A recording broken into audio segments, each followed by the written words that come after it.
Hello and welcome to Moderate Fantasy Violence, a podcast about pop culture and the world around it. I'm Nick. And I'm Alistair. And this fortnight, we were looking at the second season of schoolgirl cannibalism series Yellowjackets, and then we'll be discussing another savage bit of culture. It's the violent Nazi killing film Sisu. But before we get bloodthirsty, Alistair, what else you done? So I'm revisiting a film franchise that we've discussed before on the podcast, but also for those of you who are following the Twitter feed during lockdown, there was a lot of tweeting about. That is Fast and the Furious. I went to the cinema to see the most recent one, Fast X, as many people were disappointed they didn't call it Fast 10 Your Seatbelts.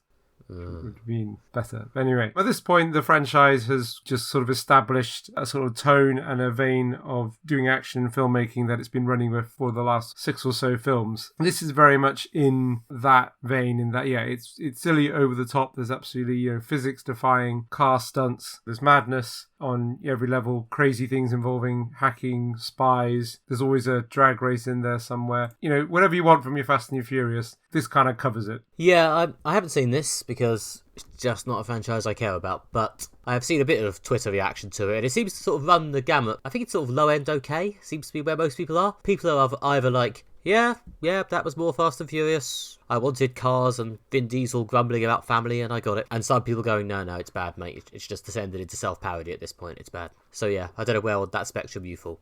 I don't know, I feel this is an improvement on Fast 9 and maybe even Fast 8, which seem to be, slightly weaker installments. This film isn't adding much to the franchise or doing a lot more that we haven't seen from previous films. There was definitely a time when they kind of managed to up the ante with each film. Like, they added like a new big star each time. Like, they brought in The Rock. Then they brought in Jason Statham, and they've brought, they do add people to the cast, but they haven't like upped the ante in a big way with something that like adds a new dimension. And they've kind of done all the epic stunts. I mean, like, they've done the tank going down the motorway. They've done like them sort of chasing a helicopter with a car. They've done throwing cars out of planes. So there's not really much new they can do with this. I mean, they tried. There's some pretty epic stunts, including a quite cool bit involving driving a car off a dam. But generally, I feel they're not really expanding or adding more. You're kind of getting more of the same, and I can see why people would be disappointed with that. Yeah, I mean, it does feel like they're very set in their ways at this point. I think this one's got Jason Momoa in it. Is that a thing? Yeah, no, he's good. And he's probably the best addition to the franchise that this film adds.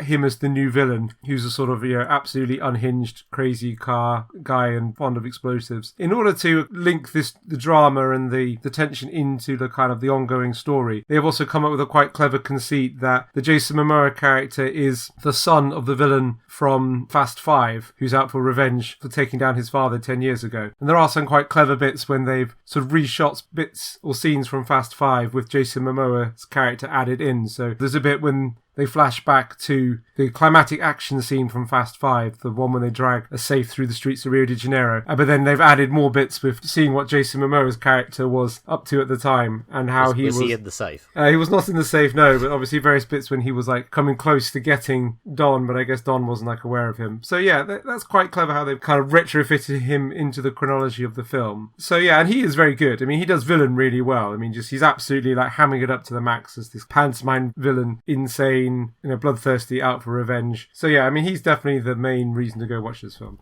Well, yeah, Jason Momoa allowed to just go full yelling and declaiming does sound like he would actually make quite a good villain. Yeah. Whereas he was always, to me, a slightly weird fit for Aquaman, but you got to make Aquaman interesting somehow, I suppose. Yeah. I mean, he's got real screen presence, and he's certainly enjoying himself in this film and delivering a great performance, and which is a good offset to the various bald men who kind of grunt at each other a bit. Whereas, to have a long-haired man kind of really emoting. Yes, diversity at last. Yeah. He's very much the anti-Don. He has long hair and he wears bright coloured clothes. But is he allowed to look taller than Don? That's a thing, isn't it? Yeah, I don't know. There's various things going on with the heights in this film. It's all a bit strange. This is sort of a little bit of a spoiler maybe, so if you want to run away from the spoiler and see Fast 5 without this spoiler, then I guess skip to the review section now. But I guess one of the criticisms is, and it kind of links back to what we were saying about Spider-Verse last week, is that this film is also very much part one of either a trilogy or a two-part story, in that it also kind of just stops at one point. Do we not even know how many films there are? I think they said they're going to do 12. Although they're also sure. doing another Hobbs and Shaw film. I'm not sure if that counts towards the 12 or if that's separate. There is a post-credit sequence setting up the next Hobbs and Shaw film. So we'll be reviewing it here, I'm sure. Yeah, in the wider, I guess, Fast and Furious cinematic universe. So I'm not really sure on what counts towards what at this point. But anyway, there's definitely a cliffhanger ending, which is a little bit unsatisfactory in that, yeah, it is sort of like a stop in the middle of an action scene with some suspension. So The Rock's not willing to come back for the actual Fast and Furious films, but he is willing to come back if they give him his own film again. Appears so. I don't know if there's ongoing negotiations to get him to return to the main franchise. It's not like post-credit sequences are legally binding, although I'm sure many people would prefer that they were. I guess they're setting up this film, and it does actually have The Rock in it in the post-credit sequence, but yeah, I don't know whether we'll see that film or when and who will be in it, and who will be in subsequent Fast and Furious films remains to be seen. And this is meant to be some sort of ending, isn't it? This is meant to be part one of a some-part conclusion. Yeah, I guess this is Fast 10. They're going up to Fast 12. Again, questions over Hobbs and Shaw and how that relates remains. And there's quite a lot of plot lines put in motion in this film, partly because the cast is absolutely enormous. They added several other new characters added as well as Jason Momoa. Brie Larson's now in the cast. There are 4 Oscar-winning actresses in this film. All of whom won their Oscars for these movies, I assume. Yeah, it's got Brie Larson, Charlize Theron, Helen Mirren and Michelle Rodriguez in it. I'm not sure if any of the men have been Oscar nominated. Surely it's only a matter of time for Jason Statham. I'm sure The Rock feels personally affronted that he has not been Oscar nominated for Hobbs and Shaw or Black Adam. No, I'm sure it's an injustice waiting to be corrected. But the cast is absolutely enormous, and they start lots of plots going in lots of directions, usually sort of Avengers style, with various characters looping up in various combinations to solve little quests, none of which are resolved. They do also bring back from the dead possibly the only character who seemed to die and stay dead, thus proving that you cannot die in Fast and the Furious at all. I'm assuming you don't mean the one played by the man who actually died. No, obviously he remains dead. His character's not dead. Yeah. He's just not in it. I mean, fair enough. It would probably be worse if they brought him back with CGI, to be honest. No, that would be, I think, offensive to all involved, especially the audience. But yeah, Gal Gadot died in Fast 6, let's say. She wasn't in Fast 7, but she's the only one I've seen, apart from Hobbs and Shaw. Yeah, but then I assume that you hadn't brought her back because she was too expensive. But no, she's back and now has a submarine for some reason. We're dropping the spoilers, but it doesn't really matter. I'm not exactly sure what the plot was of that film, other than Jason Momoa wants to kill people in his brightly coloured car. But it is entertaining. It's easy to make fun of Fast and the Furious because, well, it's Fast and the Furious. But in terms of you pay your money, you get your 2.5 hours of cars driving off things, into things, exploding, and doing physics-defying stunts. You know, it's worth it for the entertainment, especially if it's involved in some kind of streaming package you've already paid for, then it's worth watching. Yeah, if your streaming provider just puts all the Fast and Furious films up, then, you know, lock yourself indoors for a couple of days and have yourself a time. I don't know, averages out to be quite good. Probably averages out overall better than the Star Trek films. There's no absolute honker. It's all about family, so ignore your family and stay at home and watch Fast and the Furious. Exactly. Anyway, I've been watching cars shoot off things and into things. What have you been up to? Well, I don't know about the opposite end of the action spectrum, but certainly at a different end of the action spectrum. I've been reading the comic Usagi Yojimbo, which is a very, very long-running black and white indie comic about a rabbit samurai by Stan Sakai. Yeah, this comic is 3 years younger than I am. It's been going since 1987. Long-term MFV fans can finally now work out my age. And it's an ongoing monthly black and white comic, which is, I think, just gone past 200 issues, about a rabbit samurai in a world full of anthropomorphic animals. He was a member of an army, but now he's just a ronin, going about his business, offering his services for hire, just trying to get on with his day and having a range of violent adventures with other funny animals. It's in some ways quite an odd comic, but as I say, it clearly has staying power. It is one of the titans of the indie scene. Other indie comics have had more issues, but Usagi Yojimbo might be the longest running in terms of, time between beginning and end, in that it hasn't ended, it's still going. It's switched publishers, I think, at least 3 or 4 times, but the rabbit continues on. He has made a few thrusts towards mainstream success. I think he was in the Teenage Mutant Ninja Turtles cartoon at least a couple of times. I think that's probably what he's best known for, occasionally appearing in the Turtles. But for the most part, he's just kept on going in his indie comic. So tonally, is it aiming at humour or a sort of sardonic dark humour? Or... No, I think the thing with Usagi Yojimbo is, although it is a bunch of talking animals fighting each other with samurai swords, it takes itself pretty seriously. Like, it's got a sort of sense of humour, but yeah, it's one of these one man, or in this case, one rabbit, wandering alone with a sense of justice, coming to town and righting obvious injustice when he sees it. Maybe it's not dissimilar to Justified, which I was talking about the other week. It's just that sort of lone warrior thing. And yeah, it's very good. There's some fun bits. He's got some sort of recurring friends he meets up with. He's got this sort of frenemy relationship with this bounty hunter, which is quite nice. He's got a love interest he sees occasionally. occasionally. There are various people who keep trying to kill him. Yeah, it's quite fun. It's just a lot of sort of long-running action samurai soap. Sometimes people die, or Usagi has to put people out of their misery, and it's, surprisingly sad. It's never dark, I don't think. There's this ongoing sort of motif, at least in the, I've read about 40 issues of it now, out of the 200. When people die, they sort of do a little thought bubble with a skull and crossbones in it to show that they've died now, rather than, I guess, show anything too grisly. So yeah, it's quite graphically child-friendly if you ignore the fact that it's still about samurais chopping each other up. That's interesting. It's a strange comic, but it seems to have had staying power. And it's all black and white then? Based on the interview with the creator I read in the back of one of the collections, they at one point tried putting it into colour, but apparently the readers protested until it went back to black and white. So yeah, I think it's mostly been in black and white, the whole time. I guess that at least resembles on some level, or is homaging classic samurai films like Kurosawa films, Rashomon, the rest of it. So yeah, I guess there's a lot of famous Japanese black and white samurai films that's connected to. Yeah, there is probably a lot of Japanese samurai media being homaged that I'm not aware of. But yeah, it is an original English language comic. It's not an import or manga or anything. But there's definitely a lot of, informed chat about Japanese culture. Lots of talk about samurais and their weapons and their code and what they have to do and when you have to commit seppuku in a couple of particularly grim stories. Ugh, rabbit seppuku. Yeah, was it a rabbit who committed seppuku? I think it might have been a different animal. All the animals, all different species. There's a bit of, using the animal's properties to influence what they do. Like there's sort of mole ninjas that tunnel below you, or bat ones that come at you from the sky. But yeah, there's a lot of different animals going around.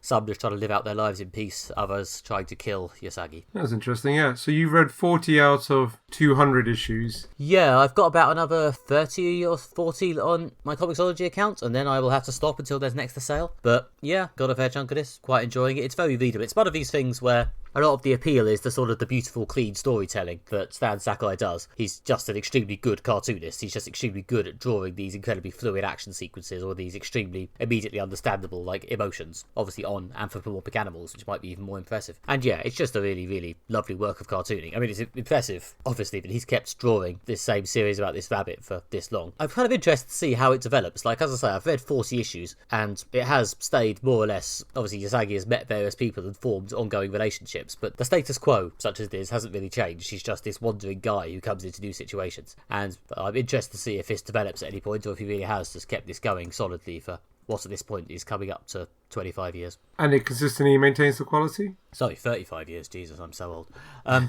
Yeah, I mean, for 40 issues I've read, yeah, absolutely, it's a great comic. I may take a break from it because, it's very sort of moderate, and as I say, the status quo never really changes. It's just Usagi wanders into another situation, encounters another animal in distress or hostile moment, or saves the townsfolk from someone who's bullying them or something, and then he leaves again thinking a philosophical thought of what he's learnt. There's not that much continuity, except for, recurring characters who come back every so often, and, occasionally a bit more is revealed about Usagi's background. It doesn't really build tension in a sort of ongoing serialised way, at least not at the point I'm at. So, yeah, I don't necessarily feel the need to excitedly bolt it all down. I'll probably, read something else for a bit soon. Yeah, I mean, that sort of description of the kind of overall structure is, reminiscent of a lot of TV serials, crime procedurals and detective shows, things like that. Yeah, when you have a case of the week or a case over a certain number of issues, and then it sort of resets at the end and there's another case. So yeah, it's a familiar sort of storytelling format. Well, yeah, and again, there may well be something in the tradition of samurai stories as well, or maybe westerns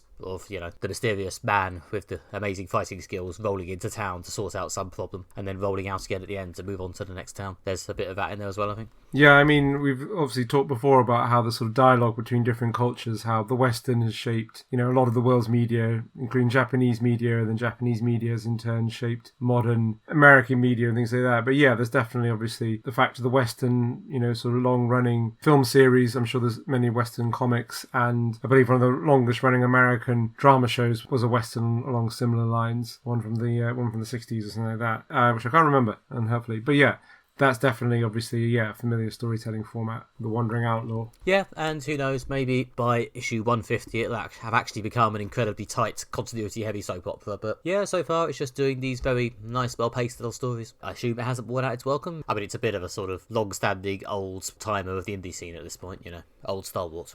Cool.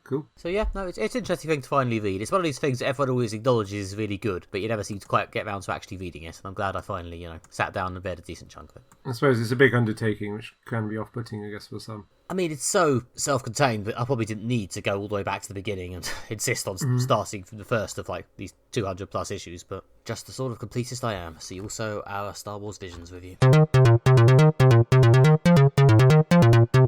Next up, this episode, we will be discussing the second season of Yellowjackets. This season picks up where the first season left off, with two parallel stories. One following the members of a high school girls' soccer team who survive a plane crash in the wilderness in the mid-90s, and the other plotline following the same characters grown up and in the present. Strange things or people stalk their lives in both past and present, but are they real or just signs of madness? Are the characters losing their minds, or did they do something horrible when in the wilderness? We've seen the complete second season of this show that's now on Paramount+.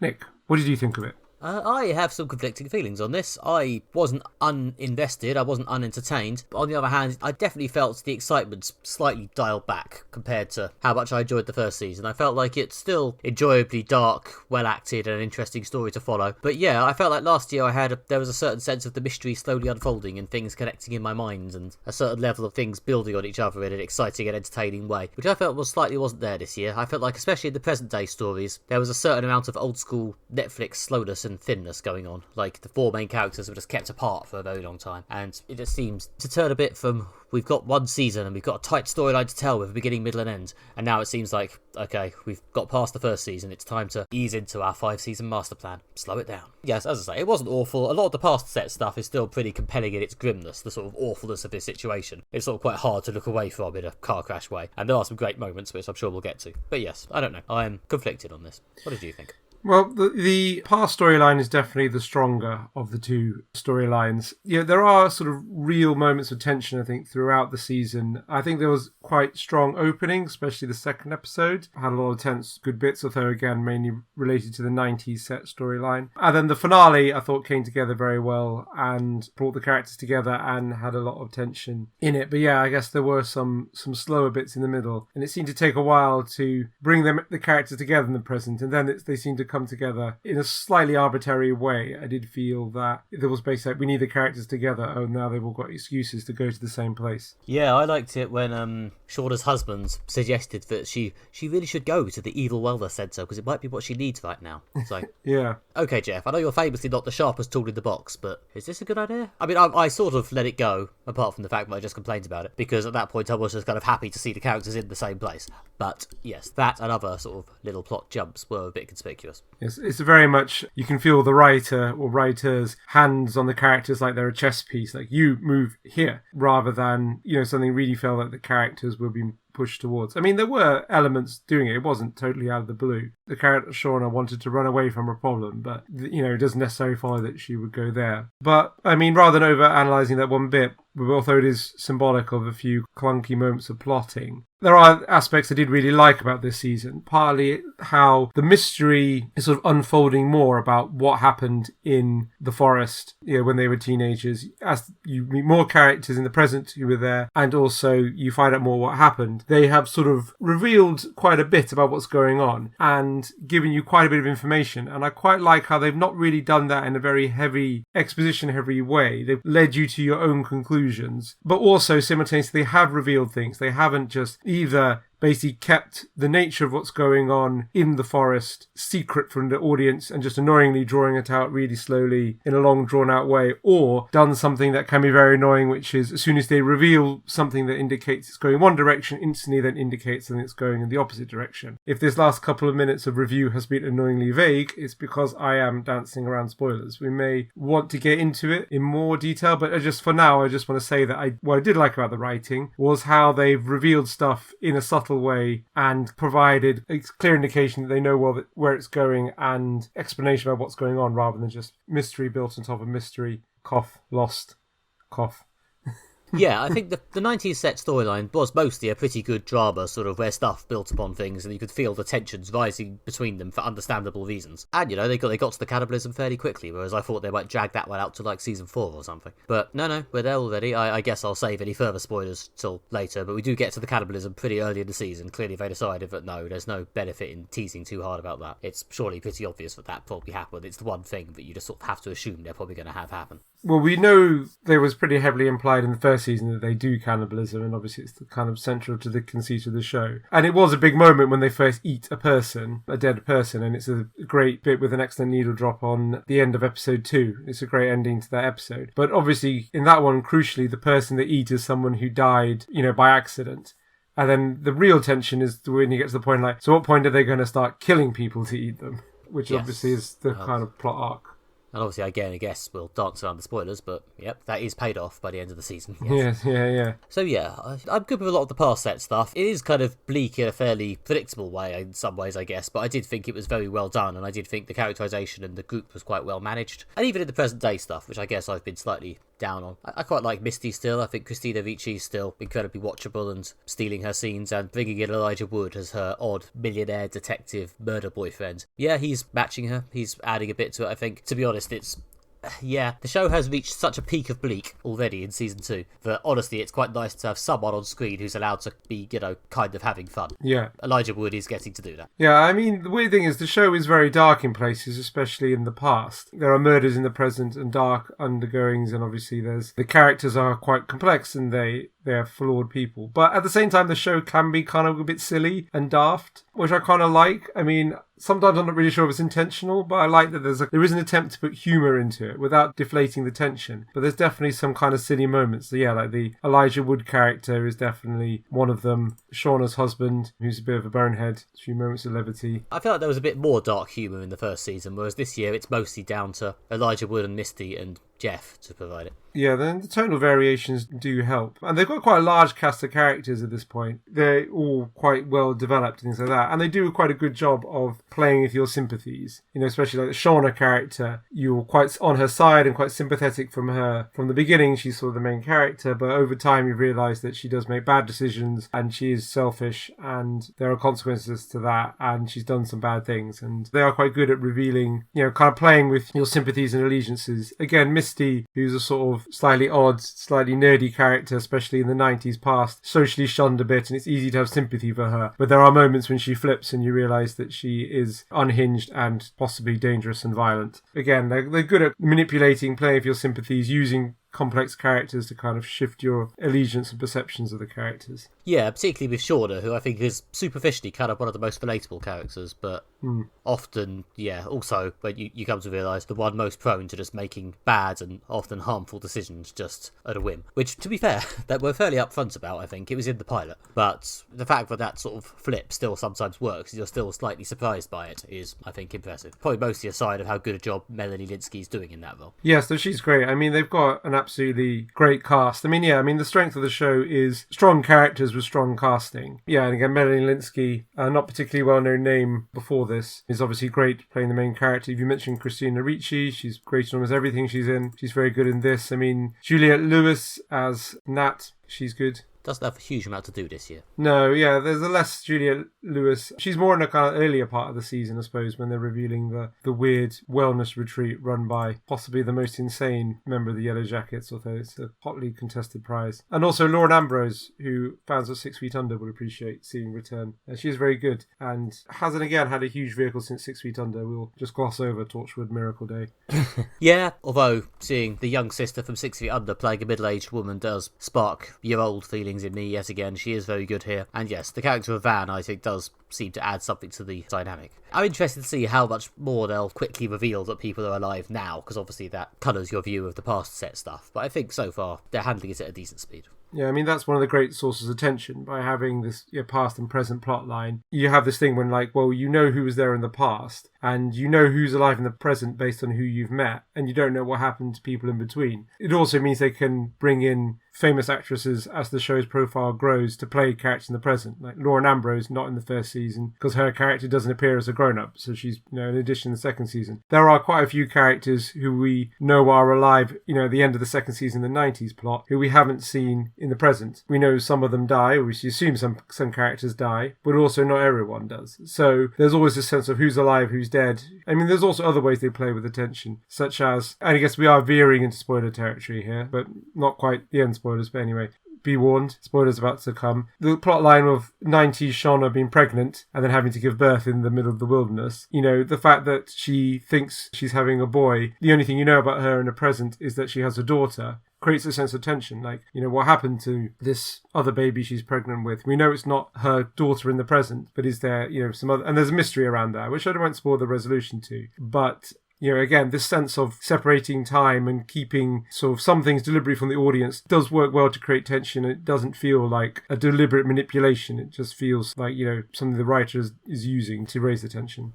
Yeah, there are a few drops of big reveals of stuff from the past and how it impacts into the present, which do work really well. One of them is, the stuff with Shauna's baby. I do slightly feel that it was a bit less dense with that than the first season, and we're kind of at this point where they've got some sort of plan, hopefully, for the next few years, which means we just get a few big reveals parcelled out per season, which, I don't know, could possibly get frustrating. We'll have to wait and see. But yeah, the Shauna's baby stuff works. There's another couple of bits which I probably shouldn't spoil. I don't know. Do you want to just go all in and do some spoilers? Yeah, I think at this point, you've heard our view and you're probably here for our analysis of the spoilers and the meat and potatoes of the plot. But yeah, we'll go in. I mean, again, I'll just go straight in back to what I was saying before. One of my favourite things is although I haven't stated explicitly, they've pointed very heavily by the end of season 2 that there isn't anything magical or weird about the forest, even though it's implied a lot and the characters think there is. It's not lost. They haven't crashed in a magical forest. There's also the possibility, is there some kind of weird survivalist cult or other crazy people out there? Again, they seem to be pointing heavily to no, it's just them in the wilderness. Their madness. This belief that there's maybe other people or some kind of strange, mystical, possibly demonic presence out there is just their madness. I don't know. I wasn't sure if they actually came down hard on that, because surely they've got 3 more seasons to go. They're going to keep playing the is it supernatural card, aren't they? Well, I mean, again, it's one of those things. They don't spoon feed it to you. They don't tell you straight up what it is, and obviously it's open to interpretation. I interpreted some of the events as very heavily pointing to this is madness. There isn't anyone else or anything else out there. I guess that's my interpretation. I'm opening to alternative interpretations. Again, it's not stated explicitly, but I did feel that they were kind of with the wink and a nod saying this show is about people going crazy in the woods, not say Lost. This show is about people crashing onto a magical island and then encountering strange things. Yeah, I don't know. I suspect that's probably the way they're going to go, if only because that's surely the more interesting option. But I was curious how much they're going to tease it back and forwards over the course of the next however many seasons. I felt like they left it open enough to continue teasing it. But we'll have to wait and see, I guess. Because obviously there's some stuff, I guess now we're going full spoiler, where Lottie sees something with antlers and a net over its head, which is implied to be the supernatural demon or an avatar of a supernatural demon, which is it real? Is it just in Lottie's mind? It's probably just in Lottie's mind, considering that Lottie is canonically mentally unwell. Yeah, there's still a degree of ambiguity there and options they can take it in, which is what creates tension for the future. Yeah, I did like that element of it. Yeah, and Misty doing some murders as well, including her friend Crystal. It was quite bleak revelation about that character. No, she's not a lovable outsider. She is just, if anything, very manipulative. The power behind the throne of Lottie, forcing people to do things, manipulating them. Again, adding layers to the character. Yeah, they did soften Misty, I think, very slightly for the first few episodes, and not have her do anything, substantially bleaker than everyone else was doing. Just maybe so it could be, again, a little trick on us when she does semi-accidentally murder her friend later on. Yeah. Which is, again, it's one of their moves, sort of similar to things we were saying about Succession last episode, actually. But it worked on me, so fair enough. And yeah, the reveal of Shauna's baby, the episode which dealt with that, was, I thought, another good one from the 90s storyline. It was, despite the fact that, for all the reasons you said earlier, you kind of know what's going to happen. You really have to assume that if the kid was alive, it would have been mentioned. Yeah, unless they were sitting on some big reveal, like, I don't know, Lottie had run off with her baby at some point. But yeah, when the reveal comes, it is sad and heartbreaking that, funnily enough, a teenager giving birth in a cabin in the wilderness is not going to lead to a healthy living baby. Yeah, I mean, I think I have seen Yellowjackets fan theories that some random male character was going to turn up and be all, "It's me, Shauna, I'm your baby." But I think that might be off the table now, unless they really are going full demon. Well, we'll have to wait and see, obviously, but I think that seems unlikely. But you never know. But yeah, there was that episode, and then the bit at the end of the next episode where Shauna beat the shit out of Lottie, which was actually one of the highlights of the series for me in a weird way. I didn't really see it coming, but it really felt like a grim line being crossed in a less sort of obvious way than cannibalism. It really felt like quite a big cathartic moment for the show. Yeah, they're very good at doing the kind of downward spiral into madness with various things. There's the other character who adopts a pet mouse, and they reveal that the mouse is actually dead, and this person's just been playing with a corpse on a piece of string, which is again another quite grim revelation. It's part of the general downward spiral into cannibalism and then murder cannibalism. Yes, I mean, they do just about stop short of having them actively murder someone to eat them. Like, just about. The slow build towards that. At the start of the season, someone died at the end of the previous year, and then a bit later, they eat them. And then this season, someone falls into icy water, and they choose not to save them, so that they can eat them. So we're still waiting for the beat where they actually murder someone to eat them. Yeah, I guess they've got to save something for the next season or whatever, And we know from a very brief flash forward in I think possibly the first episode, that the state they get to towards the end of the 90s bit. And we know there are several characters alive at that point, but the only one that we reveal is that it's Misty. And we know at that point they're killing and eating people. And kind of that creates a tension about how do they get to that point, which they do well. And obviously, there's some crucial downward spiral moments from the beginning of the season when they get snowed under, and there's a blizzard, which means there's absolutely no food, like nothing, not even like rabbits to catch, because all the wildlife has gone to ground in the blizzard, through eating the dead friend to the fight, to letting someone drown and then eating them, and then finally with the house they're sheltering in burning down at the end, means that there's another level of barbarism. They're going to have to live outside in these horrible conditions, and they're going to have to go to more extreme lengths to survive. So they are good at doing the downward spiral. No, I appreciated the house burning down. I think that was a much needed escalation after a whole year of hanging about in that hut.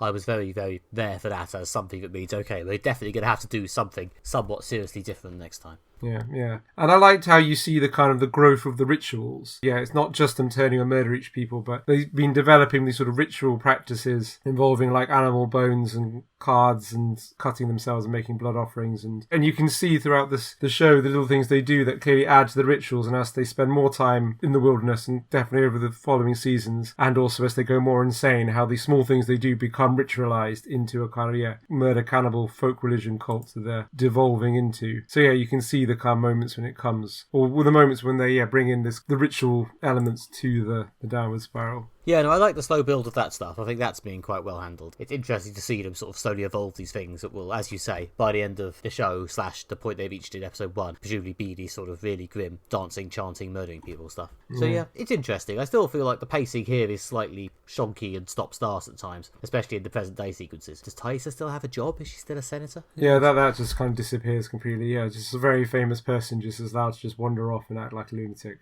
And no one really notices, And Natalie's storyline, I guess that's the one big thing we haven't really talked about. Natalie's story arc is mostly just to hang around and show us that Lottie has this weird wellness centre before dying at the end. They also sort of kept it on, ambiguous, is that, does Lottie have a secret? And is Nat actually being brought into this cult, or is she actually going deep undercover to find Lottie's secret? And none of that's resolved. It's meant to be some sort of vague redemptive arc for Natalie, but she, saves that woman she befriended when she didn't save Harvey, maybe. But it's a bit vague. It doesn't feel like Natalie's storyline in this season was amazingly well thought through. It's a bit of a problem. This series didn't have the kind of electric nature of the first season when, like, after each episode you're like, oh, I can't wait to find out what happens next. And like, as soon as it drops, I'm like, I've got to make time tonight to watch Yellowjackets because I just can't wait. And as much as I did really enjoy this season, and it is certainly good, it didn't have that magnetism that the first season has. Is that because it's hard to maintain that? And obviously the shine wears off when something's new and fresh. But then again, Succession maintained it through 4 seasons, and if anything, managed to escalate it each time. So it can be done, although it is obviously a challenge, second album syndrome, second season syndrome. But maybe it did lose that. The shine has dulled a bit. Maybe not lose, but it's dulled a bit. The spark has faded a little bit. But I don't know. There were certainly some brilliant Yellowjackets moments, and I'm excited for the 3rd season. I think it's partly familiarity and the fact that, although some bleak shit happened, it was bleak shit we were kind of expecting. And partly the fact that there was some ropey plotting in the present day sections, which made it quite hard to really engage hard with those storylines. Apart from a few fun bits like Misty and Elijah Wood and Van turning up, the present day stuff was a bit slim pickings for me at times. I do want them to resolve this whole thing in 3-4 seasons. I really feel like it can't benefit from being any longer than that. These are the 10 episode seasons, so I think I have seen the phrase 5-year master plan used, so we may be going up to 5. I don't know. This is one of the things that worries me about Yellowjackets sometimes, in that it's a show from the network who brought us Dexter and Homeland, who are kind of known for dragging shows out to, 8 seasons for no real reason. So I'm a bit concerned this is going to run forever. But for now, I'm still engaged.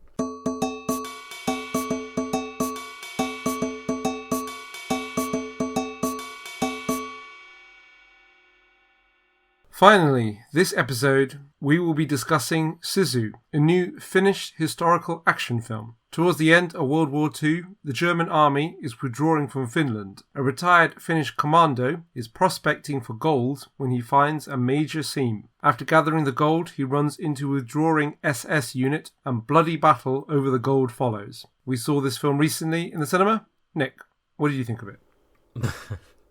At last, a film that makes Inglourious Bastards look like a subtle art movie. I gather this is a sort of a big genre in cinema at the moment. A group of petty ruffians bully or victimise someone who they think is just some helpless rando, but then they find out that the helpless rando is actually the most terrifying bastard imaginable, who's had a fuckload of combat training, and they then proceed to enact a terrifying revenge on them. I think it's basically the John Wick genre. Yeah, or Taken, or there's that Mr. Nobody. What's it? Yeah, I think there's even been a one with Alison Janney where she plays the female version of this. So I think this is very much an archetype that's big at the moment, and this is a version of that set in Lapland during World War II, with the bonus that the random criminals are Nazis. So you really don't need to worry about whether they deserve to be tortured and murdered just because they committed a mid-level crime against some bloke. It's like, yep, no, stick that knife in their eye, random man. Yeah. So yeah, this is a sort of one-man army mega bastard killing a load of Nazis. It's very well filmed, it's very enjoyable for what it is. The actor in the lead very much pulls it off. I have further notes I could give, but fundamentally, if you just want to see a bloke killing a load of Nazis in a stylish, well-filmed way, then yes, this film does deliver that. It's 90 minutes long, it doesn't fuck around, the Nazis all die. Yeah, exactly. It's tight, it's efficient, it's gory. Yeah, it does exactly what it says in the tin. I mean, this film is not deep. Really is like everything going on the surface level. There's a grizzled guy who wants his gold, and there's some Nazis who want to take it from him with some vague explanation of they need money because they're gonna go into hiding and escape war crimes tribunals or something at the end of the war. Although, let's be honest, they want the gold because they're bad Nazi people. And taking gold, is what they do. Exactly, yeah. One of the things they do. So yeah, I mean, yeah, it's all very surface level. It's all very straightforward, but it is certainly entertaining. If you like the premise, then yeah. Yeah, it goes hard, as they say. There's a few particularly grim moments, including some bits with wounds being pulled open or having metal slid slowly into them, which challenged even me a bit. Yeah. There's, a decent mix of action sequences. There's a good sort of rise, fall, and then come back. There's a group of women being probably trafficked in a truck. Their plotline is perhaps a bit random and underdeveloped, but they have some fun moments at the end. It serves to increase the scale, to have more than just our one man fighting the Nazis towards the end. It might be a bit of a homage to Fury Road, I'm not sure. There's that, and I don't know, it's also that I think some of them at least are from the Finnish resistance movement in order to bring in something that's vaguely historically accurate. But yeah, I guess they're just sort of there to be some other characters other than just the Nazi and, well, the main Nazi and his Nazi henchman and the Finnish commando. And that is pretty much it. Yeah, I mean, it's certainly cathartic to see Nazis getting fucked up in various horrible ways. I mean, it does consistently escalate throughout the film. I did feel there's, other than like what we were saying with Fast and Furious across many films, like they found a way to be like, right, how's this bit going to be different from the previous bit and different from the next bit? Like, there's a minefield. There's a bit when he's hiding underwater and they're trying to get in this boat and get him. There's a bit at the end involving a plane. There's a bit involving a motorcycle chase. So yeah, they've kind of thought about each act of the film, which is sort of a bit of horrible violence, and how it's going to be different and how there's going to be a sense of escalation and rising tension, so that you don't not just confronted with the same thing over and over and over till it becomes repetitive. The minefield stuff was very good. I mean, that's quite an early sequence, but I enjoyed the bit set on the minefield quite a lot. Yeah, I do think that although it does do a good job of varying the action, I felt like maybe they slightly ran out of places to go in escalation by the time they reached the end. I mean, it does escalate, I guess, if the scale and size of things increases, but it didn't feel quite as distinct, maybe. By the time they're wrestling in planes, by the end, I was a bit sort of, okay, this is slightly more standard action movie territory, isn't it? But yeah, it's still exciting. It's still cathartic. Yeah, I felt that, like, by the point that the women had escaped and taken their revenge on the low to mid-level Nazis, big nasty boss Nazi was fighting the main commander on a plane. I was kind of, on some levels, I am sort of ready for this film to end at this point. Like, I feel it's done all of its tricks, and they've been entertaining, but if it tries to do any more tricks, they're probably just going to be variations on the same ones, and then I will be not happy with it. But which is why it's good that it was like, I think it might even be slightly it's like either like 92 or 87 minutes, so bang on an hour and a half. It kind of is the ideal running time. Yeah, no, it's very much, by the time they're on a plane and you're starting to think, okay, has this got anywhere left to go? You're also aware that, if they are down to one remaining Nazi. The Nazi count is getting towards zero. This probably can't go much longer. And it's as we've said many times in this podcast, it does end the way that like a good action movie should end, with like it all coming down to a fight between the hero and the biggest, nastiest of the villains, a la the ending of Die Hard, or kind of how Alien ends with a one-on-one confrontation, and Aliens as well, and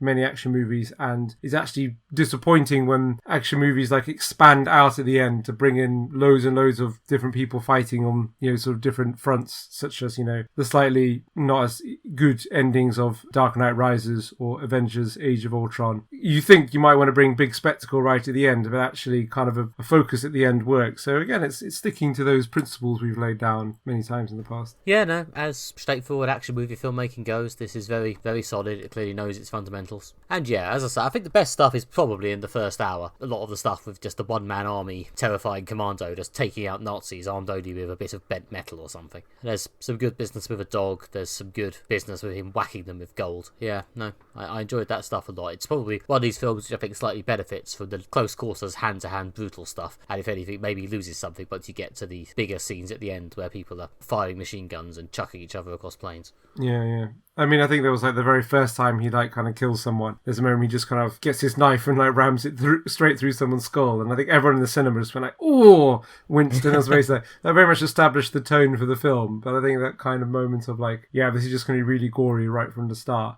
That was a kind of a great moment of we've established a tone and there's not going to be build up to gore or anything like that. No, the gore is here from the beginning. There's a nice sort of little slow build. It slightly tricks you into a full sense of security with a sort of about 10 and a bit minutes of him sort of finding gold in his little prospecting field and scraping it into a bag and walking off down the road, having a couple of awkward moments with some Nazis, and then as soon as one of them gets in his face even a little, it's just yep, knife through the head. Okay, and then the rest of the film begins. Yeah, and it is satisfying, to see Nazis not only be brutally murdered, but also, I guess, reduced to being kind of these stereotypical inhuman bad guys. I felt there was a point, possibly in the 90s, early noughts, when we went through a phase of let's humanize Nazis to try and understand them. I guess it was all sort of well meant, trying to we really want to understand, how ordinary people become monsters, so to prevent it or whatever. But yeah, and there was various things. I mean, there were things that were, obviously trying to be more subtle and less outrageous historical films.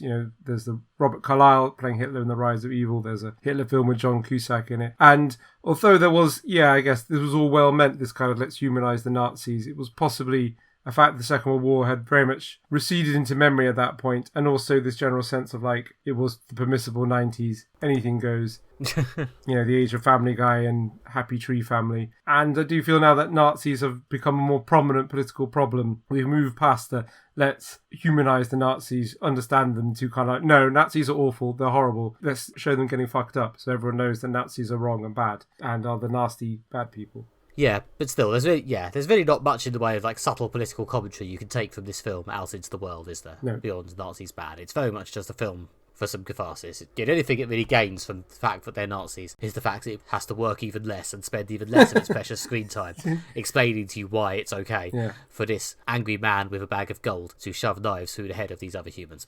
Yes, and they're all also specifically members of the SS, which is made clear. So, there's no sense, these are not even, people who were just following orders or were press ganged into it. No, these are the really, really bad Germans. So you can feel absolutely no remorse or moral scruples in any way about this film. You can just enjoy the bearded grizzly man absolutely going to town on them. Yeah. And we did. I like how the guy only has one line in the whole film as well. And it's right at the end. Yeah, I know. Just at the point where I really started to think, he just doesn't speak them. But no, he just didn't want to dignify the Nazis with hearing his voice. Yeah. It's not going to give them the satisfaction. Interestingly, for a Finnish film, the Finnish bits are in Finnish and the German bits are in English. Yeah, I saw that. I was surprised when people occasionally spoke in subtitles, because I just got used to everyone speaking English. But I guess since the Nazis were the only people who had extended dialogue, that made the most sense for an English audience, I guess. Yeah.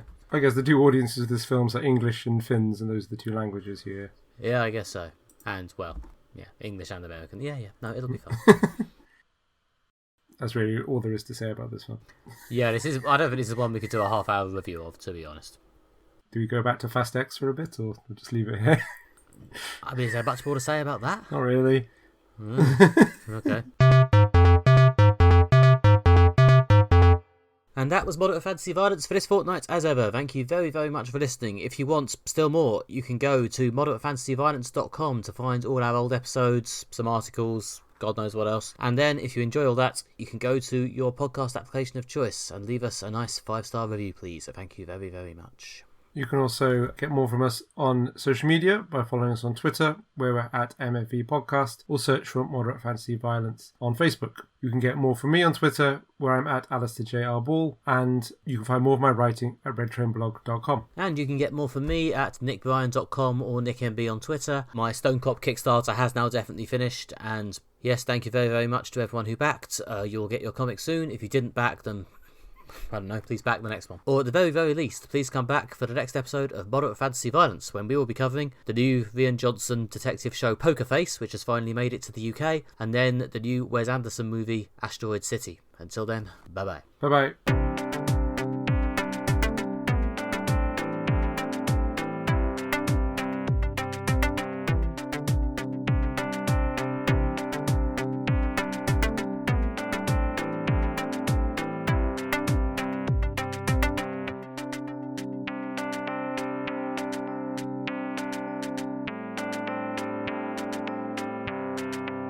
So I don't think we're going to run short or anything. I think we'll probably make the usual 40-ish minutes at least. That's fair enough, yeah. I might be wrong. So if I am, I'll just add, Yeah. I don't know, a few minutes of random noises onto the end. I guess just some sort of like munching. Yeah, I'll just go out, buy some crisps, and then eat them into the microphone. It'll be a ASMR treat for the listeners. Oh, I hate the sound of people eating. Please don't do that. And you have to listen to this podcast as well. I do. Who knows, you might be the only person who does. We've got data. I think there's at least a few other people. We've got taste. There's at least 10, 15 of you. There's at least some, Hi, yeah. guys. Hi. We hope you're enjoying this. We're enjoying doing it. It's very sweaty in here.